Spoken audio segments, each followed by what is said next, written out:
Hey everybody, I'm the Bat Otter, and I am back with Volume 9 of Berserk. Uh, as you guys know, in the past, I've taken different approaches to reviewing the Berserk volumes, because, honestly, reviewing an entire series and going about it like that, it's like, what am I doing? So I'm trying my best to have fun with them. Because I do enjoy the series, and I feel like reading the series, I should at least give my 2 cents on it, since you guys seem to like that. So I'm gonna continue to try to do that.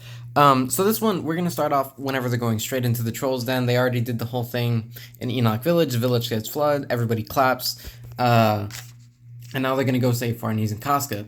And they're going into a realm called Clipoth, and they are greeted by Schnoz. I think that speaks for itself. A very powerful image, as we all know. Turning point in the story, if we're being honest here. And you see the wisdom permeate throughout it. I mean, Miura is an incredible artist and can depict so much emotion and depth in very little amounts of space. And you get that all here with Little Schnoz. That's been the review. I'll see you guys later. I'm kidding. Now, Clipoth, as is being illustrated. This book is full of double-page spreads that are beautiful, gorgeous, incredible. All the great adjectives in the book, where it utilizes every trick in the book that you can use, where it's all silhouetted. He uses a lot of brushwork in this part to convey a different tone and setting to the entire story. And even in the silhouettes, even in the almost lack of detail, you can still kind of feel all the creepy crawlies going around. The little eyes that he hides there. The freakish looking creatures with the eyes and the mouths and the tentacles. The snails here, whatever that thing is. And it all adds for very eerie kinds of work. And especially, I don't like spiders personally. That freaks me out. The little mushrooms, the frogs, the griffins, all those different things that are very unsettling to look at. This chapter is just chock full of them. You get a lot of dialogue about griffins, stuff like that. And Casca and Farnese wake up. They were passed out. And they are greeted by mold, evil mold, growing on the corpses of primarily women, because as we know, the trolls kidnap women and tend to have their way with them and help create more trolls. It's really sick. It's really vicious. And it's very different from seeing the trolls as almost like little rats whenever they're being greeted by larger opponents like Guts and the Ogre, where they're used for comedic value, and here it's like they're just these sick, ugly, disgusting animals. And there's a page here that I don't believe I can show. It's coming up here, but again, splash page after splash page, utilizing that different style that Miura is able to tap into with the screen tones. And I've always liked this about Miura's work, that every now and then he'll make the characters have so much depth and almost look like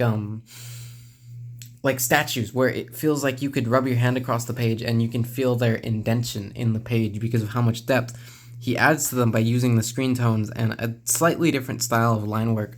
I always appreciate seeing that in the work. As you can see, it's littered with corpses, littered with all sorts of bugs, crosses between slugs and birds and humans, and just all these ungodly creatures surrounding it in, honestly, very, very beautiful pages, but they're beautiful because they're disgusting. That weird kind of thing there. We get some good moments between Casca and Farnese. Farnese becomes Casca's sort of protector. We get a really ugly page here, but it really accentuates the trolls. Alright, check this out. I'm going to use my hand as censorship. So, it seems like the troll is grabbing her here. We don't entirely know what's going on here, but it's so ugly, especially whenever you're invested in the moment. That the trolls are completely silhouetted and in black. Nothing's going on up there, by the way. It's a very unsettling image to look at and really captures the fear in the moment. Although, that's why I'm not showing it on camera, because it's just so scary to look at. I would hate to give you guys nightmares. And this woman, who seems to be pregnant, approaches Casca and Farnese, and her stomach erupts with this evil beast crawling outside of her. And it's this really, really... It's all so disgusting going into this cave, and it sets the scene for something that's going to come up. It's not just gross for the sake of being gross, as some people might think. The shock, the value, this ugly thing crawling out of that woman's womb, the trolls doing whatever they're doing, reacting to the screams and everything, going after Farnese and Casca. And let me look ahead real quick. Yeah, so they're approaching them. Farnese pulls out the knife, starts swinging for the fences, isn't really getting anybody, but she's fighting back, and she's growing as a character, and I'm not going to focus too much on that here, but they're about to get impaled, and Guts, with his shotgun-level stopping power crossbow, is about to start dismantling the trolls. And we get a lot more shots. This book is artistically great. I love so much of it. I can't even name all the pieces. Miura starts to illustrate Guts with a lot of depth on his face, a lot more shape, and a lot more shape. Yeah, that's the word. In this point in the series, and I noticed that in the more recent iterations of Berserk, Guts does have a very square looking face, as opposed to his more animated face in previous volumes. And it's a very interesting style choice to make Guts quite literally have more depth in his design, the way that he chooses, especially with the nose. You'll notice that he tends to always illustrate with the cross-hatching, the bridge of the nose, creating a different shape than what you're used to. And Guts saves him. Farnese kind of collapses onto him, and Casca looks suspicious of Guts as usual. But they're going to save all the women. Guts is going to stay behind as usual, killing all these things with his crossbow. And whenever that runs out, pulls his sword back out, and we're greeted by some really fantastic pages. And Guts, again, acting in a very leadership role, where he's encouraged. He tells Farnese, hey man, you're a lot of help. Isidro, go do your thing. Do what you do best. Throw shit at them. And it adds for some very good character moments. And again, Farnese is realizing her change and has a little bit of an epiphany. She says, something even weaker than I sustained me. Is this redemption? Will the weakling I oppress constantly now be the one who saved me? And it's a cool kind of thing going on here, where Farnese is growing as a person because she was so sheltered and so crazy her entire life that now she's protecting somebody else that she once was quite literally going to burn at the stake. So it's a real nice moment. Greeted by this page of Guts, absolutely spectacular. I believe the next one is Splash Page. It sure is. And we get some good old-fashioned Guts slicing and dicing people, and I was missing that so much in the last volume. But it's not for nothing. They're saving these people, but Skull Knight appears, and Guts, the brand, starts bleeding. Something bad, something real bad is coming. And the Bahamut gets its ugly little frown open. Guts covered in blood, pools of blood going everywhere, the trolls' bodies lining the floor. Absolutely disgusting, putrid place going on. And even the witch is like, hey, something bad is coming. Skull Knight makes his appearance, and we get the appearance of Slan in what is... Hey, that's my foot. Organs and guts and blood of the trolls, and it's absolutely sick. And Guts sees her appear, and she's like, oh, hey, I'm here. I've been waiting to see you again. And Guts goes into that primal rage because he's finally able to let him loose. He's not protecting anybody. He goes straight forward. He goes straight for the kill, and she just bodies him.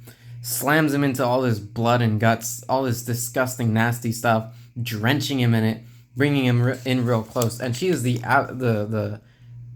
epitome of sadism. She loves it all.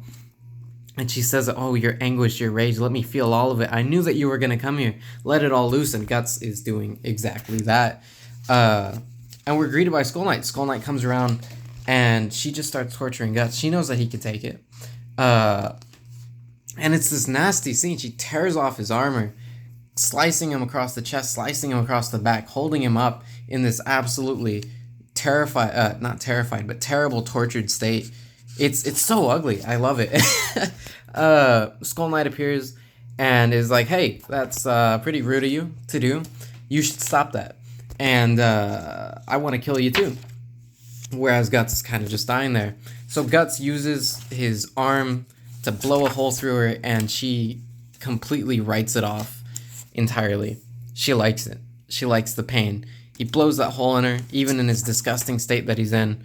And it doesn't even flinch about it. They're fighting the trolls. They get the troll king.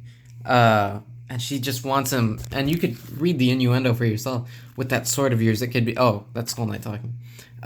Tempered by malice of hundreds. They're starting to establish that Guts' sword, the Dragon Slayer, because of all the killing that it's done and the demons that it's killed, has a spiritual essence about it that is building it up to be something that they can use against the apostles and against the God Hand. At least that's what Skull Knight is propping it up as. So Guts does just that. He rams it through her. Big gaping hole. I shouldn't be showing that. I don't want these videos to get taken down. That would really suck. And she says, "Oh yes, my womb is split. Life and death writhing in the uterus." She gives him one last kiss and she fades into nothing. It's sick. It's so sick. Like, it's awful, and I can't get enough of it. So Qliphoth, the realm, starts to collapse in on them, and Skull Knight pulls out a new toy, what he was creating with all the Behelits that you guys notice he's been collecting over the many years, and it's something that's able to cut through realms. He ends up saving him, sends Qliphoth into the Dark Realm, gets him out of there. It's effectively a teleportation device, and Guts is like, I guess I owe you yet another one. And they reunite, everything's good, and Guts has a moment where he's looking at his new crew. He's looking at Serpico, Farnese, Casca, Isidro, the elves, Sheer, and he remembers back. What does he say? Where is it? Companions, that's what he said. You see the original Band of the Hawk with Griffith's back turned to them. Everybody there. He says, I used to think I'd never be like that again. And there he is with the sword, all his buddies there. Everybody ready for adventure. And he's as beat up as he always is. And that's great story. I love that part of the story. I always love whenever it goes dark and it uses it for something to build on, right?